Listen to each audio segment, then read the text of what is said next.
What's happening, everybody? Welcome to a brand new episode of Fighting Words. I might slow play the introduction this morning, Anthony, because our tech whiz, Russ Joy, part of the Joy Media Network, asked us at 7:30 this morning promptly, hey, guys, what do you need to get your show rolling this morning? What time are you kicking it off at? You respond a minute later, and then we haven't heard anything for the last 90 minutes. So hopefully Russ is okay, or he's taking a really nice, strong morning nap. And see, I'm watching the people come in online here. Again, slow build. Welcome. It's not totally miserable in Phillies land this morning. They take 2 out of 3 games against the Chicago Cubs, Anthony. Stabilize things a little bit, as I predicted. Yes. I don't know why you'd listen to any other podcast. Here we are. Not so bad. 10 games over 500. Some problems. Still some problems, some issues to sort through. But some good things this week, some encouraging things. Well, so we'll bring you in here ahead of a 3-game series against the Blue Jays. And I want to talk about what happened, but I also want to look ahead to what's about to happen, because I think this is a pivotal 3-series stretch of games for the Phillies coming up here. Yeah, I mean, I think the most important thing from what happened this past series against the Cubs was Jesus Luzardo got right. And to me, I think that's the one thing that kind of stands out more than anything else. And, we can kind of get a little inside baseball here and talk about the specifics of what he did. But the reality of it was, he was so good for the first 2 months of the season, then so bad for 2 starts, that it was 2 complete opposite ends of the spectrum. And to see the start that he had against a very good Cubs lineup tells you that those 2 starts were probably just a blip on the radar. And that's got to be a sigh of relief for Phillies fans, because if with everything that was going wrong for this team, if Jesus Luzardo completely falling off of a cliff in early June was being added to that, then there was some real worry. But now you look at it and say, okay, this rotation is still very, very strong, and one of our better guys figured out something and got back on track. So I think that was probably for the most important thing that happened this week for the Phillies. Cubs have the second best offense in terms of runs per game in the league this season, in MLB this season. And so you get what you got on Monday night from Zach Wheeler. A little bit of a delay, 10 days. Here he is. He looks like Zach Wheeler. And then you get what you get from Luzardo on Wednesday and kind of quell some of those mounting concerns about what we had seen. And now you step back and you look at it and say, all right, I've got Wheeler. I've got Luzardo. And I know the innings limit is or not an innings limit, but the workload and exceeding what he's done in previous years is a concern. And how will he hold up down the stretch? And I get that. I understand that. And I'm not saying that one start against the Cubs that looked phenomenal is going to necessarily mean that this is what we're going to see the remainder of the season. But I think that we can sit here and talk this morning and say, all right, I feel solid about him. Next time he takes the ball, I feel like he's going to give me a premium start. And so if I have Wheeler, Luzardo, and then the way that Suarez has been throwing the baseball and Sanchez, I'm 4 deep there, and I'm really strong. I mean, those last 3 guys behind Wheeler all profile as number 2 type guys in a rotation. And so that depth, even with the shaky Mick Abel mixed in, even with the uncertainty about Andrew Painter, which we can talk about a little bit later in the show, and then with Aaron Nola and his injury issues taking a little bit longer to get him back, there's still a lot of interesting options in the back of this rotation and things that are coming down the pipeline that when you supplement it with these 4 guys up front, it's why I keep coming back to that this is a playoff team, and though that they are frustrating offensively and they have their defensive issues and they make you want to rip your head out. The reason why I don't get too low to the point that I'm like, oh, they're screwed, it's over, they're not making the playoffs, is because I look at this rotation and I do believe, like, my evaluation of this rotation is that it's outstanding. I think it has the chance to, when it's all said and done, be the best, and maybe not statistically, but just in terms of the way that people evaluate it in September. If everyone holds up, I mean, I think that this is the best rotation, probably the most dynamic rotation in baseball. And when you have that, it's really hard to win 82 games. Even if your bullpen is a mess, even if your offense is inconsistent and your star players hurt, I think you can really lean on this rotation. Yes, and by the way, we'll have some Aaron Nola news on this show a little bit later. We'll share that news, so make sure everybody stays tuned. Yeah, that'll be a mid-show reveal, right? Yeah, We don't want to make everyone hang on to the 51st minute, but yeah, we'll do that mid-show. But no, you're right, and that's why I felt like, hey, the first win against the Cubs, it was a crazy game, right? I mean, they were a little lucky. Let's be honest. I mean, that's the Cubs kind of gave it to them at the end there. It was just a weird, strange game. And Rob even said it afterwards, and he actually misspoke when he said they only scored 3 runs. They actually scored 4, but they had 19 base runners and only scored 4 runs. That's really, really, really hard to do. So they kind of got away with one there. And then after losing the game where Mick Abel kind of, looked human after his first 2 starts were out of this world, it was an important game, that final game of that series, in a lot of ways. And Luzardo was the key component of it, but them winning that game and Luzardo's performance changes the entire outlook in this moment of what we're watching. Like, if we're sitting here saying now they've lost another series, lost another series at home, Luzardo doesn't look good, and then you have the Abel slip up, and Painter has the hiccup the other night in the minors, and we don't know what's going on with Aaron, and then all of a sudden now the anxiety really starts to play up. And by the way, it was refreshing on Wednesday to see them hit the ball 4 extra bases. Like, that's a big part of this. Like, you talk about 19 base runners on Monday night. It's like single. Mixing in a double and a home run every now and then is kind of nice to see. It was refreshing. Yeah, we'll get to that too. But here's the thing that I want to talk about with Luzardo. So he was convinced that he was tipping pitches. He did a one-on-one with Scott Lauber in the Enquirer, talked about that, about how he was really convinced he was tipping pitches. And the internet sleuths found it, and if you look at it, Pitching Ninja, Rob Friedman, he showed a different delivery with runners on second base. There was another warmonger found that he had a different glove. It looked like a bigger glove. Turns out that it was. He told Matt Gelb that it was a bigger glove that he was using, and so he was able to hide the ball a little bit better.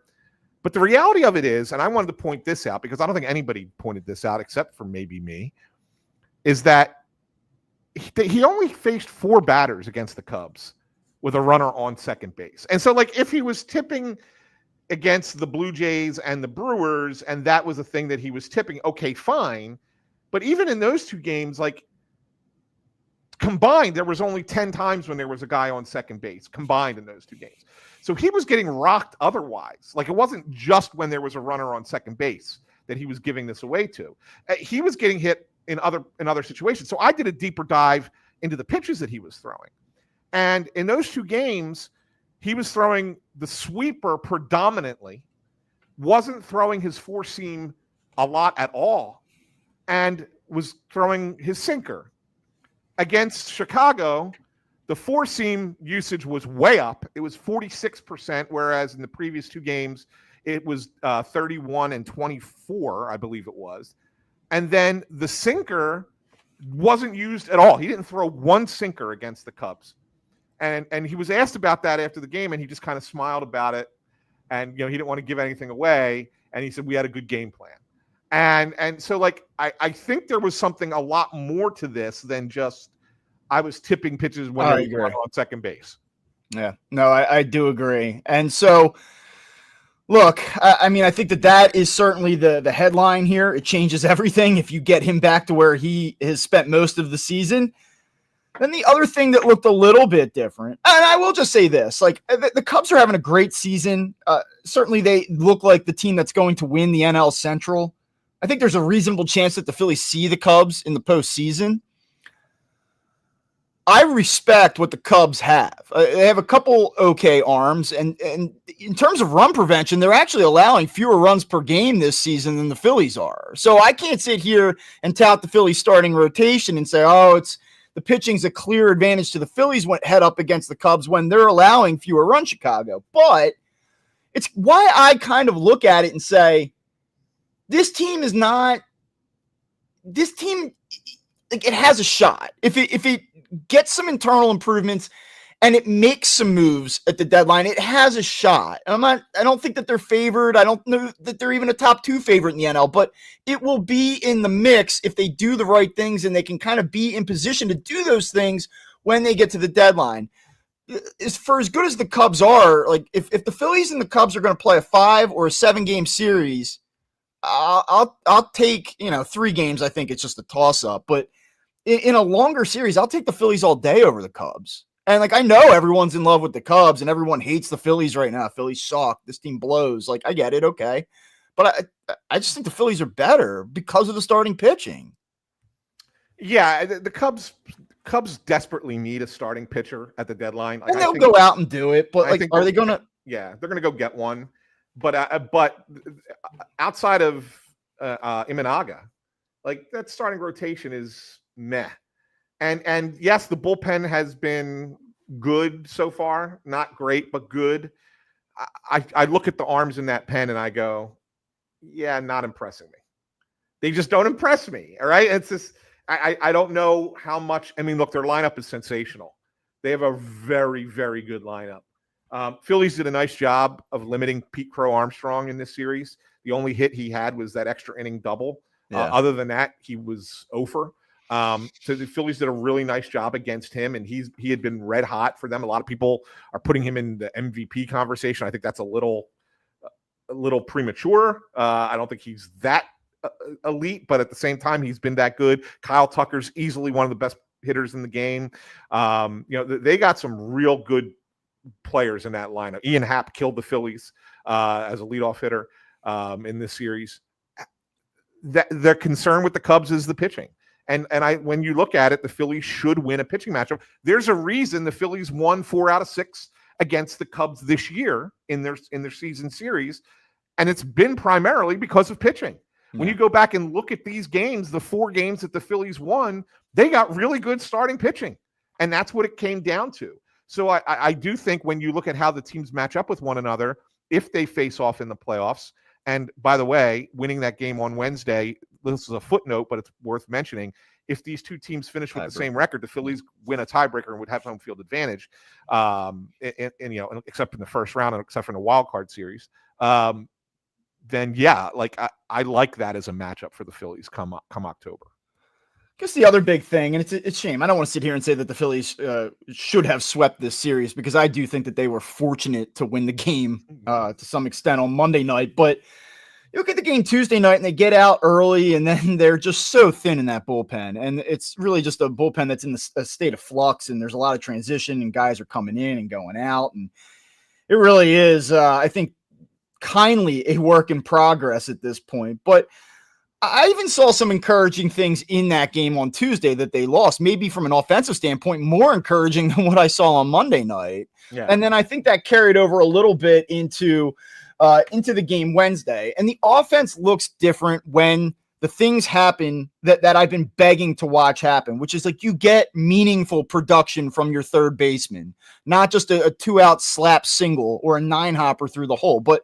driving in runs. He had a key base hit in that game. He had a couple big hits on Wednesday. He drove in 6 runs in the final 2 games of the Cubs series. In the previous 35 games dating back to May 1st, he had driven in 14 runs. And you're talking about a guy that was an RBI machine for this team early on last year, a guy that was a doubles machine early on last year for this team. When he does those things, it looks a lot different. The whole lineup feels a little bit more potent. Now, can he sustain that? And that's what's an interesting conversation about him, because now if you go back to May 1st, and we all know about his April and how dreadful it was, particularly the first 17 days of the season. But since May 1st, he's hitting .333 now. He has a .371 on base percentage. He's slugging just shy of 500. So now you're talking about a player whose OPS since May 1st is shading into the upper 800s. That's what, if he can do that, and he can do that all the way here forward through July and August and September and October, then I'm in. I'm in on your average at best defense. I'm in on your lack of home run power.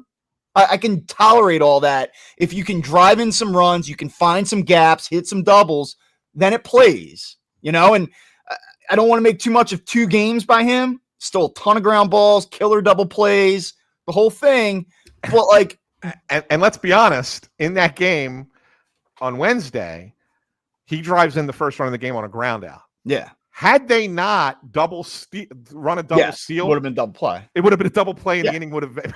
Yeah, and so that would have been Sunday a killer, Monday a killer, and then Wednesday a killer. And that's the thing, like, if you've listened to this show, and there's a lot of people that listen to this show, and we appreciate it. I've been kind of hard on him, but I want to be fair too. The overall season numbers, he got over 700 in terms of his OPS for the first time on Tuesday night in that loss. And now he's up to 717. It's creeping up. I applaud that. Like, I applaud that he got off the mat. He saved the season. 283 batting average is certainly respectable, but can you be a more potent force in the middle lineup in terms of run production, in terms of finding gaps? Like, that's what it's got to be. And we'll see. There's some positive trends. I think if you look hard enough, it's pretty easy to pick it apart and still not feel great about it. But that's a huge development for the Phillies if they can stick there, because with Harper's uncertain immediate future, they need a run producer. And then the other part of that obviously comes out in left field. And through Monday night, you just look at Max Kepler and go, my God, this has gotten off the rails how bad this has been. And then he had a couple of okay games here to finish the series against the Cubs. And when that happens, like, you get just two guys even. You say, okay, this lineup isn't so dreadful. Yeah, and that's the thing. And I wrote a story about this before Wednesday's game. It was off the game Tuesday night. And of course, then they go out Wednesday afternoon and they put up 5 extra base hits, and makes my story sound stupid. But let's be honest. In those first 2 games of the series against the Cubs, they had 26 hits. 23 of them were singles. And I asked JT about it after the game, and I said, do you look at this as, after the way things had gone last week, where they weren't even getting hits? I mean, if you look at the Pirates series, I think they had 11 total hits in the series. 12, something like that.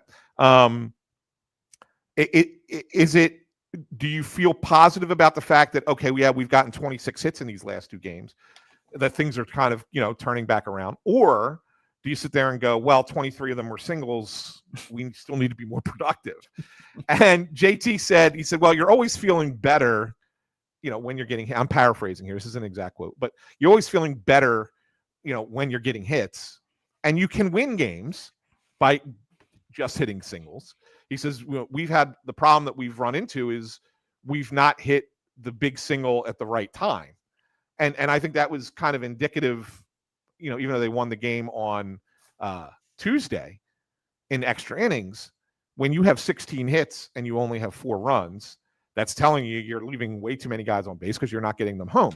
But also, and the thing this is where I disagreed with JT is, well, yeah, okay, you're right. You can win games with getting a bunch of singles, but wouldn't it be nice to not have to need that clutch single because you had a double that knocked in a run earlier in the game, or somebody hit a home run earlier in the game? So that way, when you have second and third and 2 outs, you don't necessarily need that clutch single because you got the runs already. This is also like a be careful what you wish for scenario, because you see the Phillies go out and crash and burn in the last couple of postseasons, and they had relied on the home run, relied on the long ball, right? And everyone's like, oh, it's so boom or bust with this team. It's all about the home run. Well, like, that's the value of the home run, is that it's a good thing. Like, home runs are good. And yes, like, on the flip side of that, if you're not going to do anything, then it will in time kill you because you lack consistency. But this isn't really about home runs are bad versus, like, I'll sacrifice power for guys that can just put the ball in play and move a runner. Like, no, like, it's still a hard game. You're not going to do that with 100% success rate. And in fact, you're probably not going to do it with a 60% success rate. Yeah, and so you need guys that can overcome situational mistakes by hitting a 3-run homer. Like, this city went so far the other way. Like, Phillies fans went so far the other way, like, anti-home run, as this team has progressed over the last couple of years. Like, oh yeah, they scored 7 runs tonight, but 3 of them 5 of them came on home runs. I'm like, that's good. That's a good thing. Yeah. Yes, like I agree. Like I would like them to put the ball in play more with 2 strikes. I would like them to move a runner, get a runner home from third, fewer than 2 outs. Like I get all that, but like home runs are good. Slug is good. Go back and look at the World Series champions of the last 10 years. You're going to find that most of them slugged at an elite level. Yeah. 100%. It's about striking the balance, Bob, really. And that's what it comes down to. You can't be all slug, no situational, and you can't be all situational, no slug. What was it, the 85 Cardinals? Yeah. They were the only team, I think, really in the history of the game. Yeah. I mean, I guess the most recent example of a team that didn't have a ton of slug, but did it with on base and singling teams was like the Royals in 2015. Like, I mean, that was probably the closest or most recent example. But like you said, that's a decade ago now at this point, right? You look at the last 10 otherwise, you're going to find teams that just hit the ball out of the ballpark. And that's, so you do need that element. And you're right. I mean, the point you made when you just say, you get Bohm and you get Kepler going in the right direction, just for a couple games, it's just evidence that you just need a couple guys to be going, right? You don't necessarily need the whole team to be hot. You just can't have the whole team be cold. You need guys kind of going. And on Tuesday and Wednesday, Tuesday. I mean, he scored 4 runs Tuesday. Bohm and Kepler looked a little bit better, and that's a good thing for the Phillies. So I think that's there have been some positive signs. Again, the Cubs don't have the greatest pitching. They're not going to get great matchups. Are they going to get good matchups this week against Toronto? I think. Barrios is the one guy who gave him a hard time up in Toronto, but I like their matchups in the other 2 games. And by the way, you counter with Wheeler. I mean, so you're at home, you need wins. You owe this team one from last week. Like, it's funny you bring this up because it kind of leads me into the conversation I want to have. A lot of times we react to what has happened. I really want to be a little bit more forward focused on this particular show. Like, the Toronto Blue Jays are having a good season. This is a quality team. I don't think the Phillies are going to sweep the Blue Jays this weekend. I don't, because I don't believe that the bullpen and the offense are going to both do their jobs 3 straight times. Like, I believe that Suarez, Sanchez, and Wheeler will do their jobs this weekend, reasonably speaking. But I don't know that those other 2 facets are going to combine for the consistency needed to get a sweep against a good team. But though I don't believe they will sweep them, I think they should. I really do. Like, I look at this and I go, like, I'll take Suarez at home over Gausman. I will take Sanchez all day over Francis tomorrow. Yeah. And I'll take Wheeler against anybody.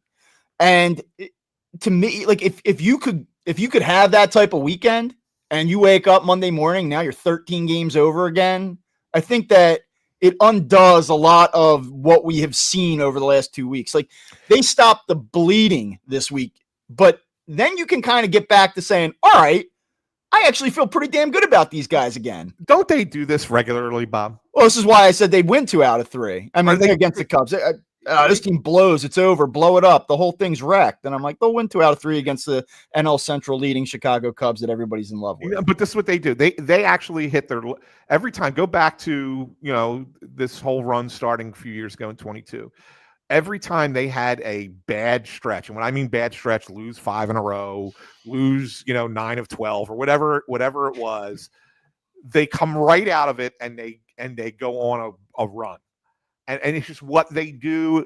They undo the poor play, and they get back to where they were, and then they start to get better again. Or sometimes they play 500 or whatever the case might be. But they do go on. Their big stretches seem to follow bad stretches. It just seems to be a thing. And so I'm going to stick my neck out and say that they do sweep the Blue Jays this weekend.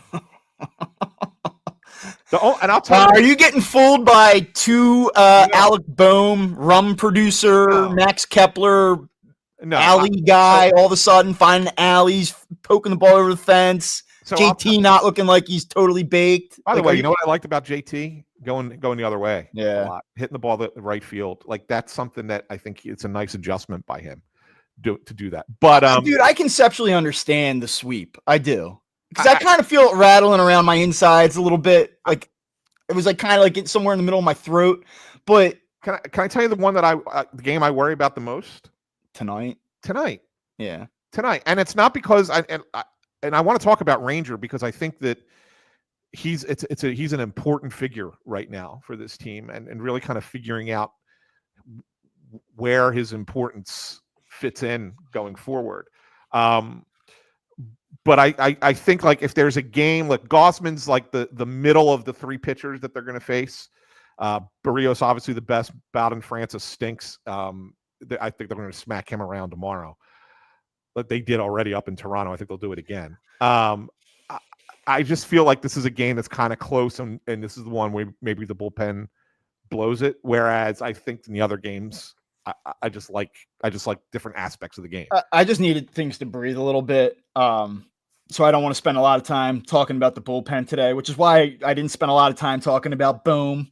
And it's why I don't want to talk about Bryson Stott, because some of the concerns were the concerns on Monday and were the concerns the week before, right? So I think some of these topics, just for the viewers. Yeah. Do you see this? This is by the way, this is the Phillies Spanish language announcer, Oscar Budahan, checking in. You can tell us, great job, guys. Sweep Toronto. This is what happens when you give Anthony a day off.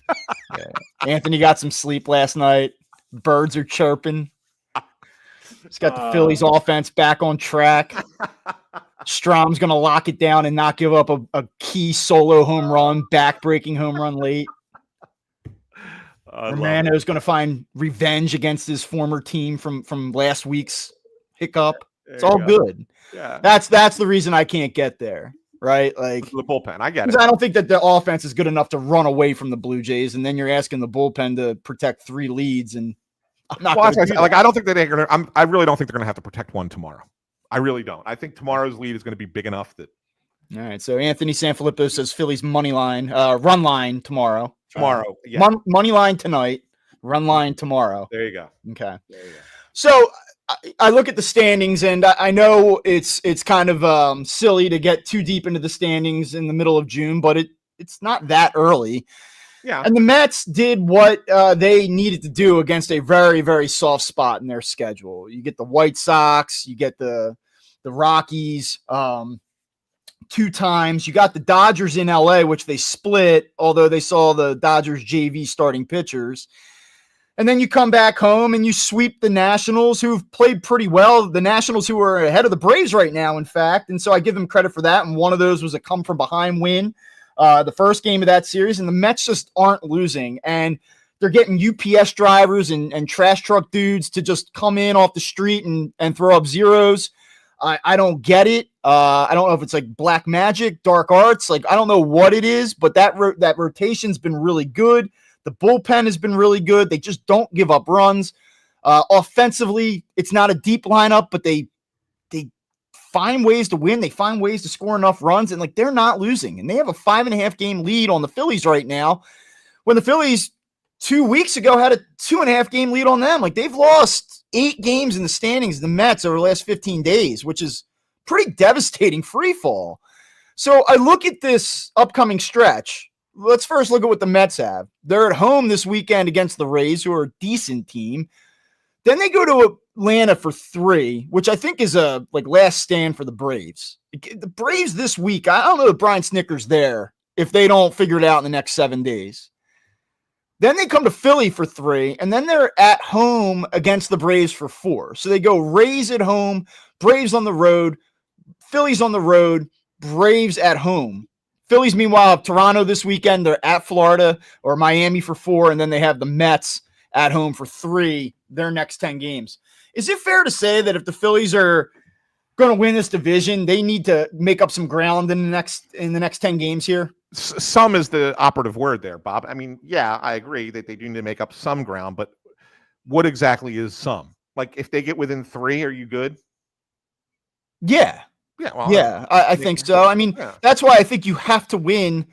I think you have to win 2 out of 3 against Toronto, and you better find a way to win 3 out of 4 against the Marlins, because the Marlins stink. And I know that they go down there sometimes, and not so much last year, but they've gone down there in recent years. We know the whole storyline. Oh, they're good. The Marlins suck, and they fall asleep. The Phillies have done a great job at beating bad teams, and they're going to need to continue that. So to me, if you can get through the next 7 at 5-2, and then find a way to win the series against the Mets, which you need to do. Like, we've reached a point. I know we talked about this in April where we said that series wasn't that important. We all took it as like a, let's test this Phillies team's mettle. Do they have some stones? Do they have some balls? Can they go beat the Mets who knocked them out? And they get swept. Not the end of the world, but you better beat this team this time. 8-2 in the next 10, Bob. You go 8-2 in the next 10, the city's on fire again, saying, like, let's go. Trade Abel. Painter had a bad start down against Pawtucket. Trade him. Worcester. Bye. Yeah. Trout. Yeah. Bring in Mike Trout.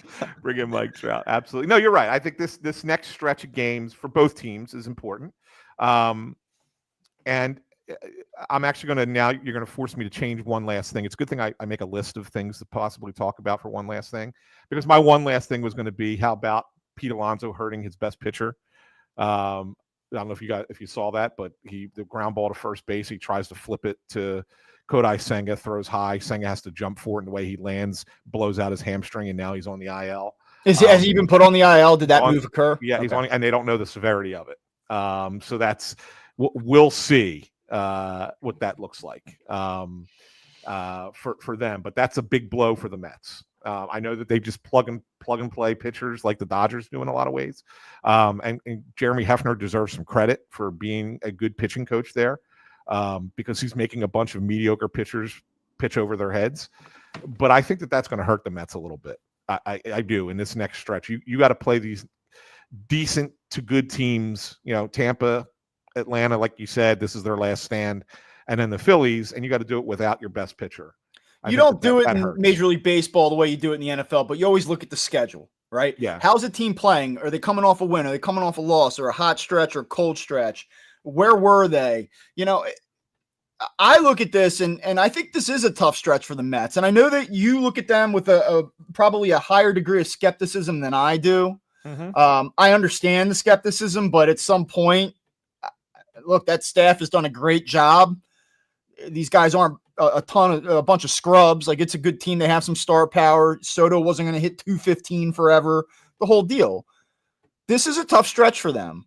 The Rays are okay. And I think the Mets will probably win the series this weekend.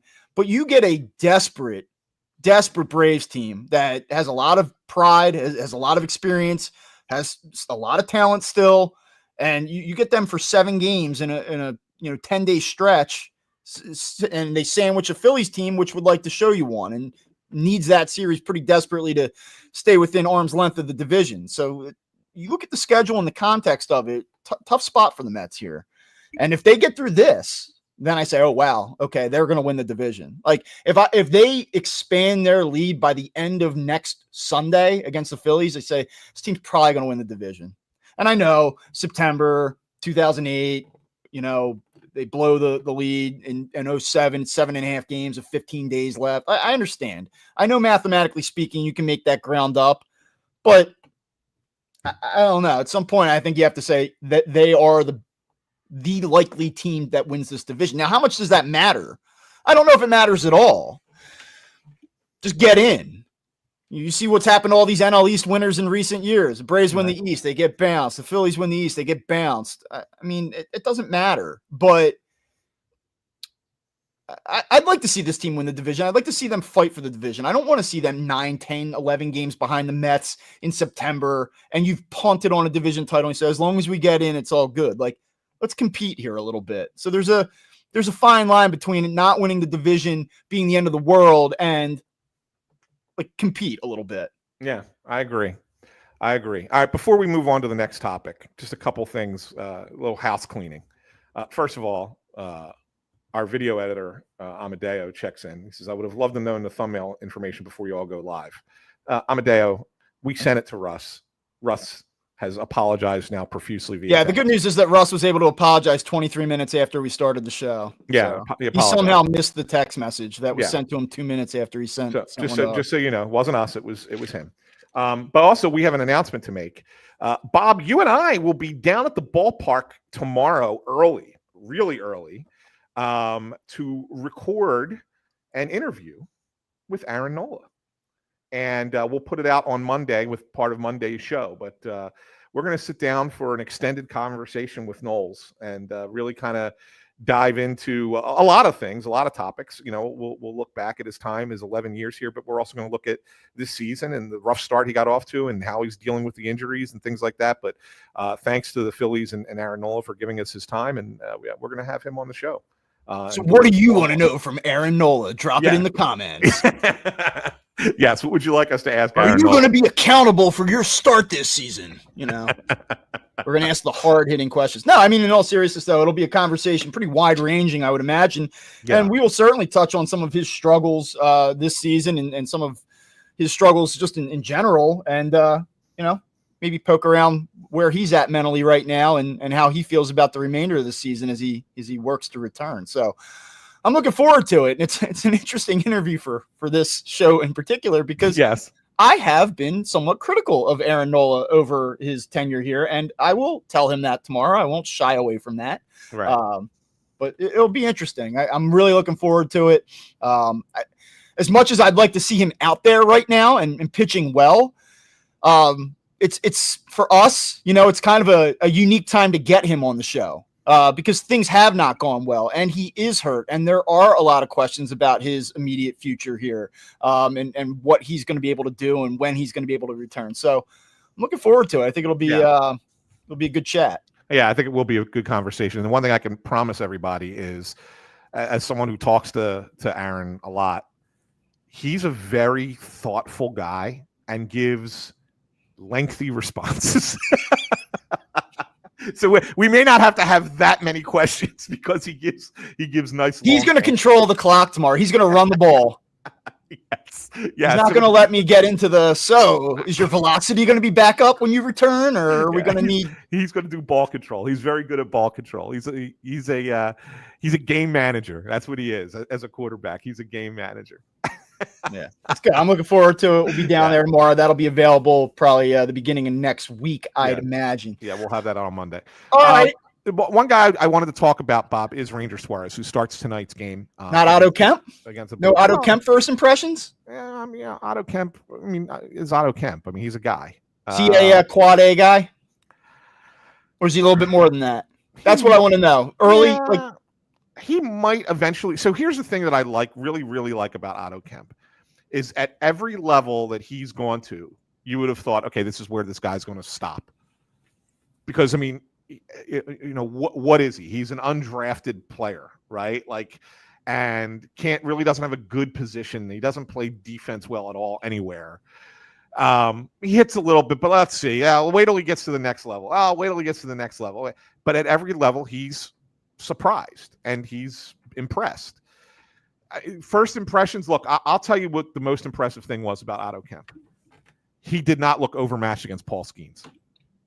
That was the most. Yeah, work the walk. Yeah, I mean, I thought his at-bats were pretty good against Skeens, and I actually even asked him about that on Tuesday. I said to him pregame, I said, to be honest, was that the best pitching you've ever faced in your life?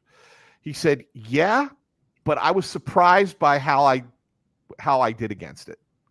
He's like, I didn't feel overmatched. I thought I was going to get my doors blown off. Yeah, and I was like, really? He's like, yeah. He's like, I kind of felt good about it. Like I even it's 0 for 3 with a walk, 0 for 2 with a walk against Skeens. Like I guess he's like I felt good about it, and then he goes out and has a really good game in his first game here. And I wonder if that's a little bit of a confidence thing. Like, you know what? I just faced the best pitcher on the planet, and I didn't get my doors blown off. Can I just say this?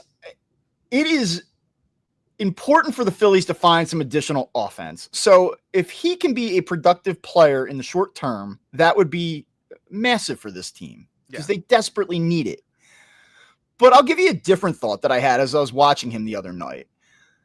This is a great story. Undrafted free agent. Nobody had any expectations for him and his evolution to the major leagues. He's here now. If this guy plays well, it would be massive for the story of this team and the feel of this team. And maybe not for the guys in the clubhouse, but for the fans. Because You go back and you look at 22 and the daycare, and this is so much fun. And Marsh, he's a crazy zany Brandon Marsh with his long beard, and like here's this kid Stott, and Ranger, he's the man. Nothing gets to him. There was like this love from the fans, and like this like genuine love. Like, not only do we want the Phillies to win the World Series because we want the Phillies to win the World Series, we want these guys to win the World Series because I love these guys. And whether it's fair or not, this team, these personalities, and we've touched on this thing has gotten a little bit stagnant. The storylines behind these guys and just the things for the fans to latch onto, it's sort of dried up a little bit. Doesn't mean that people don't love Zach Wheeler. Doesn't mean that people don't love Kyle Schwarber, Bryce Harper, name your player.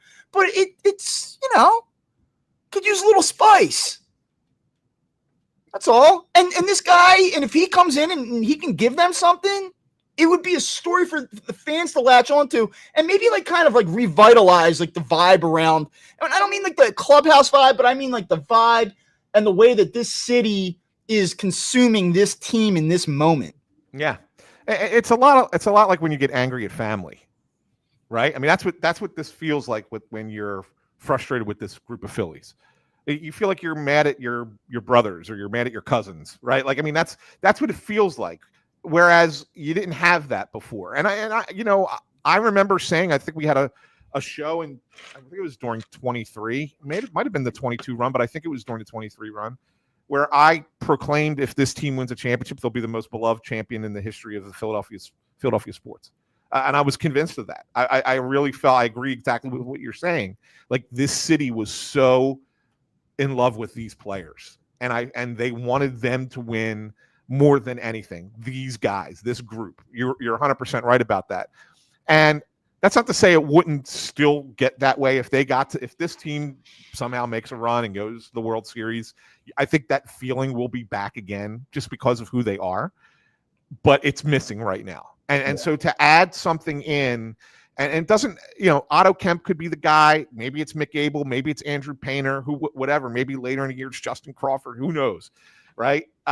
But if there's some new influx of ability brought onto this team that lights a spark, that would be a good thing, and for the people watching the Phillies. And I think I think you're right on with that. I think that's something that this team could use, getting away from its staleness.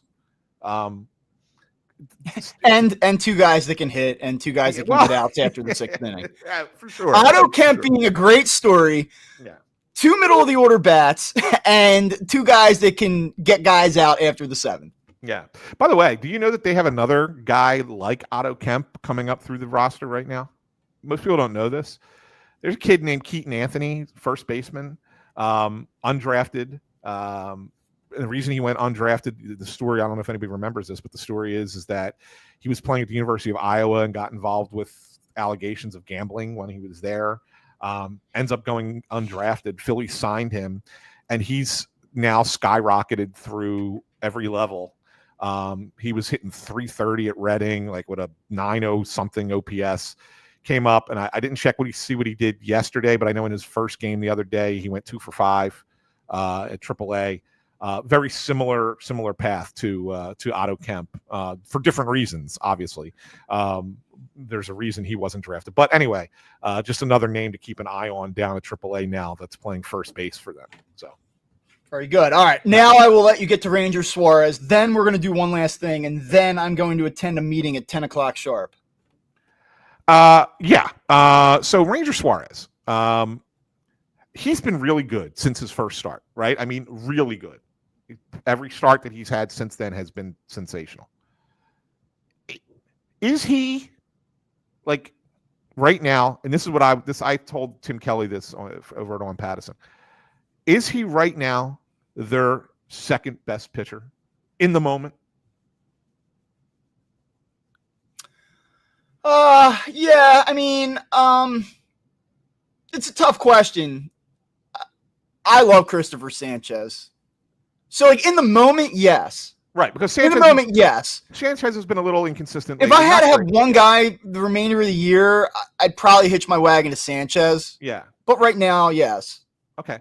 So with that said, we've talked a lot about move Ranger to the bullpen, whatever. There's a crazy faction of people who want to trade him at the deadline because you're not going to re-sign him. That's not going to happen. But it does beg the question: is what is Rangers' role for this team, considering his importance right now? Where does he fit, and how important of a player do you want him to be for you going forward? Is he absolutely gone at the end of this season? Well, I mean, that's a good question. I mean, I don't know how you bring him back. Oh, okay. I don't mean to steer this conversation somewhere that it's not supposed to go, but no, it's fine. Is Kyle Schwarber absolutely back? I mean, No. I hear that if they let him get to the market and they'll match it, okay. That doesn't mean he's going to necessarily come back. Maybe Kyle Schwarber gets to the end of this season and says, I don't feel great about where I got another 3-4 years. I'm not totally sure that the Phillies are going to be that team the next 3 or 4 years. I love what the Cubs are doing, a place that loves me. I would go back there. Yeah, I don't know what he's going to do. Yeah. I just don't know if we're in a situation where it's an absolute slam dunk, especially if they let him test that he's back. And if he's gone, I don't know. What if Ranger Suarez wants 4 years, $80 million? I know it might be more than that, but let's just say that's the contract. Is he definitely gone? Yeah, no, it's a great question. I guess you got to look at it and say, what's that contract going to look like? And I don't know. And considering you have, still have a couple more years of Wheeler, Sanchez is locked up, Nola is locked up. You got Painter coming. You probably don't bring him back as a starting pitcher. You probably don't, and he's going to want. And someone's going to sign him as a starting pitcher and give him a starting pitcher contract. I mean, that's going to happen. Yeah. Yeah. So I mean, but I look at it and I say, in the moment, to me right now, he's one of their top 5 most important players right now. This could change and probably will change as the season goes along. But on June 13th, he's one of their 5 most important players. How do you figure out where that level of importance I think plays out for him? To me, in a perfect world, he's in the rotation, crushes it, and then you probably pull the plug very late September and convert him into a bullpen piece if you cannot rectify that bullpen in other ways. Otherwise, in a perfect world, I just keep him in the rotation. And, I have him as a piece still. I can use him series to series, evaluate how I want to use him. His flexibility, his versatility is what makes him, in some ways, I mean, he's really damn good. And I don't want to diminish you give him the ball, and most times he goes out there and he competes and he's good. So I don't want to just say, oh, well, his true value is in his flexibility. But I mean, that is an added plus to this equation. The thing that I would come back to, it's Abel got hit against Toronto, and he was able to escape pretty much all damage, except for the 1 run. He was not great against the Cubs. I'm not going to kill him for that. He competed. He got a big out there in the 4th inning to kind of keep them in the game at that point. I thought that was really encouraging from a mental makeup perspective. But McAbel probably isn't going to go out and pitch to a 2.5 ERA so long as he's in the rotation. That's probably unrealistic.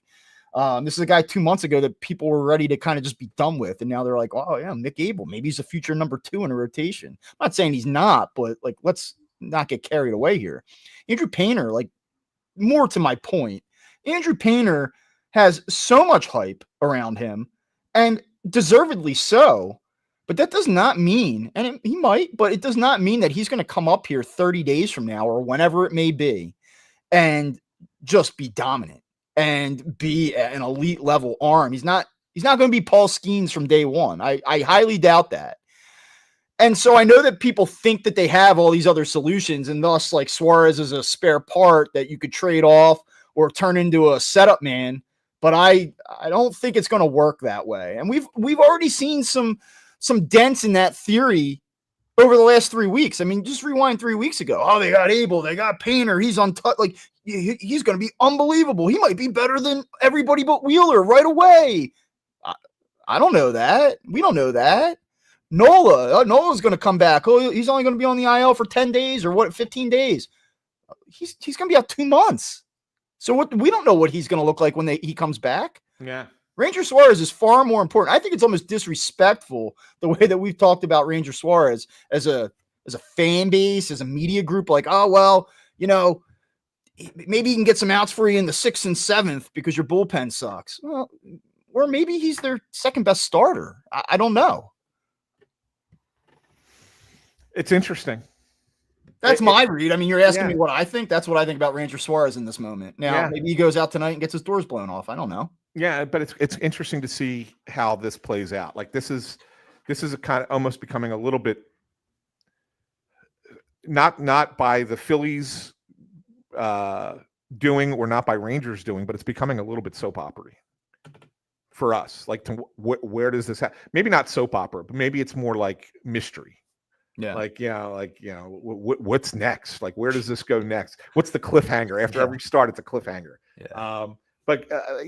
I'm just curious because I think that he has a level of importance right now that's probably higher than most people realize. And I'm just curious to see how he maintains. Look, if he keeps pitching the way he's pitching, how do you take him out of the rotation? You don't. Right? Like you don't. And then, but does that impact what you do? Because you're thinking, well, we're going to put this guy in the bullpen. Well, if he's pitching the way he's pitching, which is back to the way he was pitching at the beginning of last year, you would never take that guy out of the rotation. So how does that impact what you're going to do in the bullpen? Like, I think that there's a lot tied to Ranger Suarez right now for the Phillies, and they got to figure it out. And it's a good problem, but it's something that they still have to figure out. Last thing I want to ask you about the Phillies, because we didn't have it on the last episode, and I think we need to have it here. The center field report. Well, I mean, Brandon Marsh was hitting, and then he got hurt. Yeah, so I don't know. He looks like a hyperextended elbow from a hard tag. Is he going to be okay? So I don't want to do the center field report if Brandon Marsh isn't going to be okay. I don't want to make a fart noise and then this guy goes in the IL later today. No, well, they said he's day to day. As you know, when the Phillies tell you that a guy's going to be out for a couple days, he's only out a couple days. Like that's. Well, look, he got hurt on the one play, and then he went out and hit an opposite field double before he pulled himself from the game. All right, give me 1 second here. I want to set this up because I want to make sure that I have this correct as I get into this. Let's just see here real quick. Bringing up the old center field number. Okay, yep. It's time for the Phillies center field report. All right, our update. Yes, Brandon Marsh is hurt. Hopefully not anything more than 1 game absence and a day off, and he's back grinding this weekend for the Phillies. He is swinging the bat a little bit. But in sad news, Johan Rojas, everybody's favorite outfielder who, if you just give him more at-bats, he will hit. His OPS is now down under 600. He's at 592, hitting 230. His last 30 games, Anthony, he's hitting 158. With a 226 on-base percentage and a 228 slugging percentage. That's all. I'm not going to editorialize. I'm just going to give you some numbers, and we can move on. I don't know if you have anything you want to add to that. Well, Marsh, I will say this. Marsh has actually, since he's come back from the injury, he has. He has swung the bat very well. He's against right-hand. Them in center field, but he is hitting. He can't hit lefties still. Yeah. But I think that he's done well against right-handed pitching. Yeah. And so you got to give him credit there. Play the hits, man. Like I feel like I could be like one of those dolls from like the early 90s where you pull the string. Like Brandon Marsh can hit righties and he can play corner outfield for you. It doesn't that's okay. That's good enough. It just he's not just can't play him in center field. That's all. Yeah, that's all. That's right. You're right about that. All right, one last thing, and I know you got to go. Yeah. Just want to get your thought on, and it was originally going to be the Kodai Senga thing, but since we already talked about that, I just wanted to get, because I thought it was hysterical, this whole Hunter Dobbins story. Did you follow this? Yes, I did. But the pitcher from the Red Sox who was talking about his dad, Lance Dobbins, why he hates the Yankees because his dad was there and didn't, was drafted twice by the Yankees, didn't like how it worked out, ended up getting traded to the Diamondbacks. And then the New York Post does a little deep dive and says, yeah, no, guy was never drafted by the Yankees, wasn't traded to the Diamondbacks. He was on the Diamondbacks, played with the Diamondbacks organization, but never was affiliated with the Yankees. Yeah, he was good friends with Andy Pettitte, he told him. Yeah, good friends with Andy Pettitte. It was right. So and then he had to kind of cover it, and it was like, I'm not going to fact check my dad. Like, I just love that you have stuff like this that gets added to traditional rivalries like Red Sox Yankees. Yeah, I mean, like the dad just lied to the kid, right? Yeah, you got to think, right? That's the only explanation. Like he spiced up a story that was otherwise kind of It wasn't just good enough to be like, I got a little like cup of tea in pro ball at some point. I got drafted. I played for I think he was in the Diamondbacks organization, right? Yes, he was with the Diamondbacks. That wasn't a good enough story. Actually, I was very involved with the Yankees, and I didn't like them, and I was really good friends with Andy Pettitte. I mean, come on, it's very bizarre. Yeah, it was very weird, right? But yeah, I kind of. Speaking of that, I got around to last night. By the way, ironically, I was watching The Comeback on Netflix, the 2004 Red Sox. Yeah, it's a 3-parter, and I've seen it. Yeah, I missed it at first, and I was just scrolling through last night. My wife went to sleep early, and I was like, "Let's try this. Pretty good." One in. Yeah. Oh yeah, it's great. Grady Little. The Grady Little thing was awesome. Look, Millar is tremendous. Yeah, in this the more you watch it, there's some great Pedro stuff in there too. Like really, really, really good. It's certainly, if you have not seen it, definitely check that out. All right, I know you got to roll, Bob. So with that, I will get us out of here. Don't forget to subscribe to Fighting Words. Thanks for joining us here on another episode.